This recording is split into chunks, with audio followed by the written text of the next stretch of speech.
Joining us now to discuss the collaboration of Microsoft and Cisco Systems, Dr. Hal Raveche, President of Stevens Institute of Technology, and Michael Singer, Executive Director of AT&T Security Technology. Thank you both for being here. Thank you, Nicole. Bottom line, these two giants came together and they said, we're going to work together, our products will work together, and really it's interoperability that is the key to the future. Let's take a look. The ability, I think, to bring together what the customers want and to solve a common set of problems is what drives this. But also, companies don't want issues of competition to cause them not to be able to interoperate effectively in their own environment. So you don't want to catch the customer in the middle, Charlie.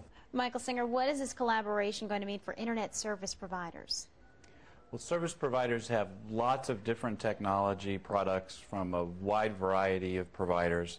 Microsoft and Cisco, obviously two huge providers.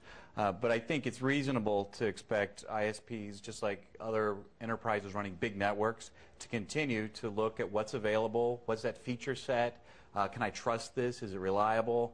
And that's, at the end of the day, they're going to look at everything that's available, and they're going to make the best choice based on features, products, and a good price for what they're getting as far as value. Hal, both companies build this as their shared vision of the future of technology. Is this something we knew already? I think what we saw is an example of competition in today's global economy, right? So we see two big giants coming together, in this case, because the product that they're offering is in the same space, and their customers are telling them they don't want a penalty. But it could be for other reasons, how quickly they can get a product to market, different servicing around the world. So it's an example. Collaboration at a high level is an example of what it's going to take to successfully compete in the global economy. John Chambers of Cisco said this all is in response to a market shift. Let's hear more of what he has to say about that. We're all a product of where we came from in the past. I came out of IBM and Wang Laboratories. IBM, it took them 2 decades to recover from missing opportunities where they stayed in their traditional market too long. Wang, after 30 years of being very successful, only missed one transition and never recovered.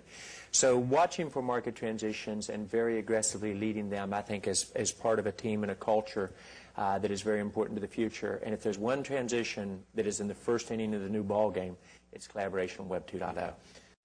Going back to what you were saying, how will this move have an impact on the technology industry as a whole? I think it's going to encourage technology industries to move quickly and to meet their customers' demands in ways that they may not have expected in the past. For example, if it means that they can't go it alone, they have to find a partner or collaborator, form a strategic alliance, then that's what they will do. Because with choice available in the technology markets, customers are less patient, they have their own business demands, their own pressures, and they want the response quickly. They want to solve their problems quickly. The work between Microsoft and Cisco is really, at the heart of the matter, nothing new. They met many, many years ago and started open discussions that were based on security, and John Chambers explains. Well, if you look at one of the things that could slow down this industry quicker than anything else, it's problems with security. Either your data getting out or people, once you become completely dependent upon your system, suddenly not operating well. And within the federal government, as an example, we've worked together very, very closely to say, how do you solve this problem, or how do you work together to alleviate the majority of the threat of the problem in something called CISA. And it really begins to think about security issues, shared information within an architecture approach. And so it's more and more, one company cannot solve it by themselves. We can't solve the security issues of our customers, nor can Microsoft. But together, we touch a large part of their exposure. Michael, one company can't solve it all together. Coming together, will both companies have a greater grasp on security for users all across the board? Well, I would say that companies can do a lot on their own products first, and that should be kind of the primary building block. If Microsoft can get the vulnerabilities out of their products, if Cisco can get the vulnerabilities out of their products, that's a foundation then for another layer, which I think they're trying to work on together, that protects users from attacks. But I would say they should very much be looking at their own products first and not having announcements on an ongoing basis with this bug and that flaw, and really focus on making that process very robust so that all of those flaws are out before customers are even using their products. Once you get to that next layer of other, layers of security on top of that, there are going to be a lot of partners working together to integrate different pieces of software from different places to make it all work. And a company is going to need to take a look at what's out there. They may even decide to go with a third party who may take a little bit of Microsoft, a little bit of Cisco, a little bit of another supplier, make that together work and solve the problem of keeping their network safe and clean and operating smoothly. So you're saying these two companies who came together because they both admitted they couldn't go it alone in terms of security, come together and at this point still can't go it alone?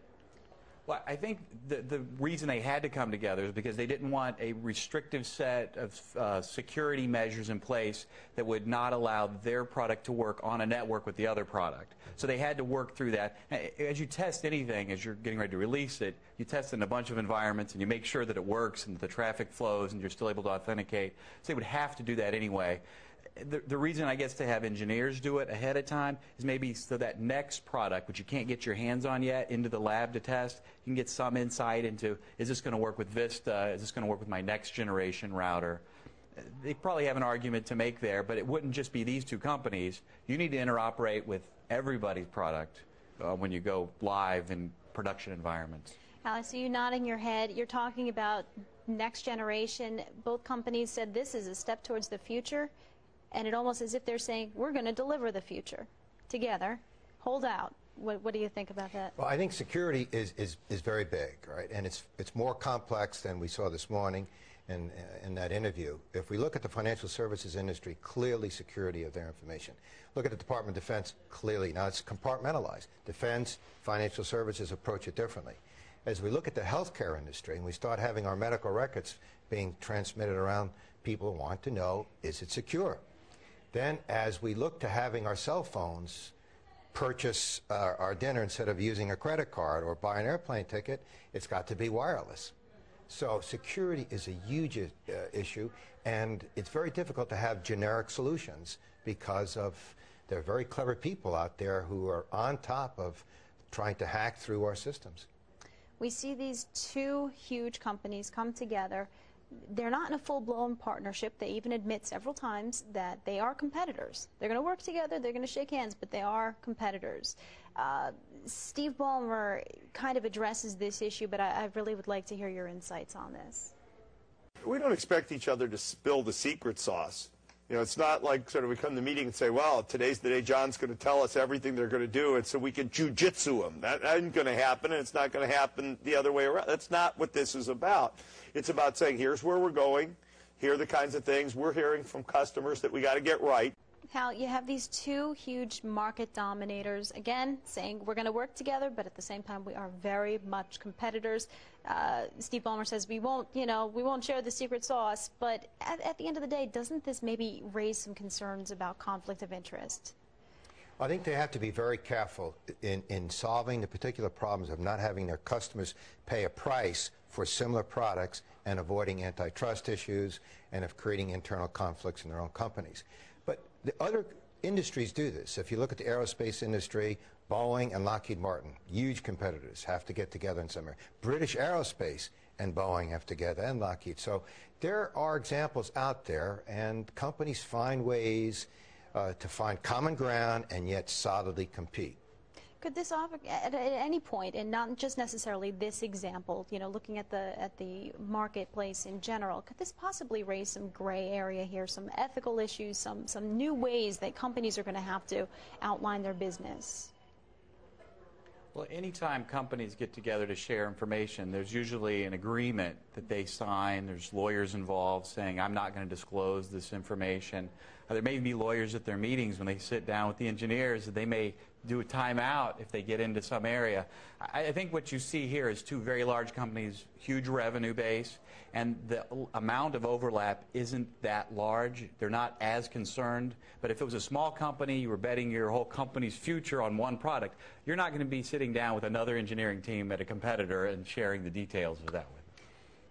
Dr. Hal Raveche, President of Stevens Institute of Technology, Michael Singer, Executive Director for AT&T Security Technology. Thank you both so much for joining us and sharing your thoughts on this day. Thank you, Nicole. You're welcome.